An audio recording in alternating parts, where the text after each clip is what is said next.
করুন নাটক মুনাই সওদাগর।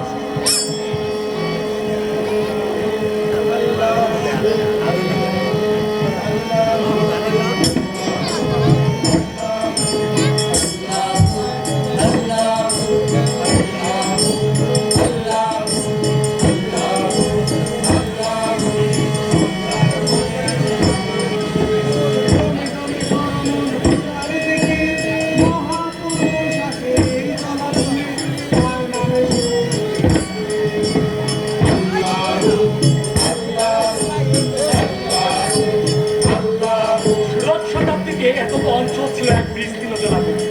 সেই জলাভূমি বুক চিরে গেছে এক নদী। নদীর নাম জনায়, কোথাও তার পরিচিতি ডাকু।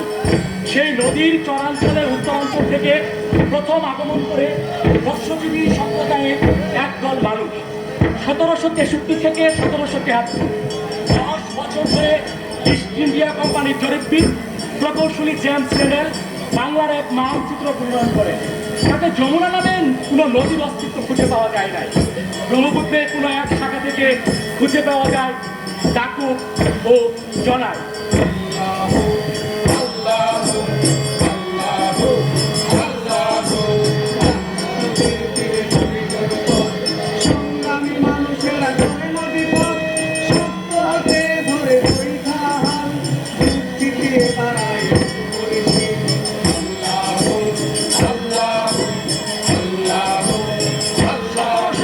সালে আসাম অঞ্চলে এক প্রলয়ঙ্করী ভূমিকম্পে ব্রহ্মপুত্র নদী তার গতিপথ পরিবর্তন করে জনাই নদীর দুকুল ছাপিয়ে তীব্র গতিতে ছুটতে ছুটতে গিয়ে মিশে পাবনার সাথে।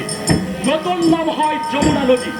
নদীর তীরে গড়ে উঠা জনপথের নাম হয় লৌখিলা ও জামথল।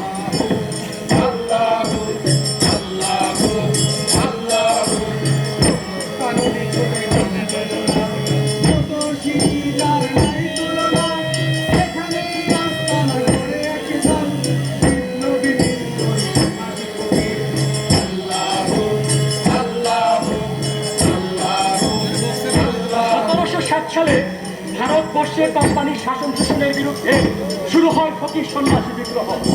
ফকির সন্ন্যাসীগণ ছিলেন মাদারিয়া সুফি তরিকার অনুসারী। প্রায় 50,000 ফকির সন্ন্যাসীর এই দল কোম্পানির সৈন্যদের কাছে ছিল এক মূর্তিমান আতঙ্ক। 40 বছর ধরে চলতে থাকা এই বিদ্রোহে একে একে দখল হতে থাকে কোম্পানির কুটি, লুট হতে থাকে জমিদারদের কুক্ষিগত সম্পদ। ইংরেজদের আক্রমণ থেকে নিজেদেরকে সুরক্ষিত রাখতে ফকির সন্ন্যাসীগণ এই দল আশ্রয় গ্রহণ করে দুর্গম চরাঞ্চলে। এই দলে যোগ দেন মাদারিয়া সম্প্রদায়ের আধ্যাত্মিক নেতা বদরুদ্দিন শাহ মাদার। তার ভক্ত অনুসারীরা এই চরের নাম রাখেন শাহ মাদারের চর। কালক্রমে ইংরেজদের হাতে অত্যাচারিত হয়ে বহু কৃষক পরিবারে আশ্রয় গ্রহণ করেন এই অঞ্চলে। মাদার চরের সাথে গণযুক্ত হয়ে নাম হয় জামথল মাদারগঞ্জ। ফকির সন্ন্যাসীদের বিদ্রোহ দমনে ইংরেজ সরকার একটি পুলিশ ফাঁড়ি স্থাপন করেন জামথল মাদারগঞ্জে। 1906 সালে আসাম বেঙ্গল গেজেটে জামথল মাদারগঞ্জকে সংযুক্ত করে নাম হয় মাদারগঞ্জ একটি থানা।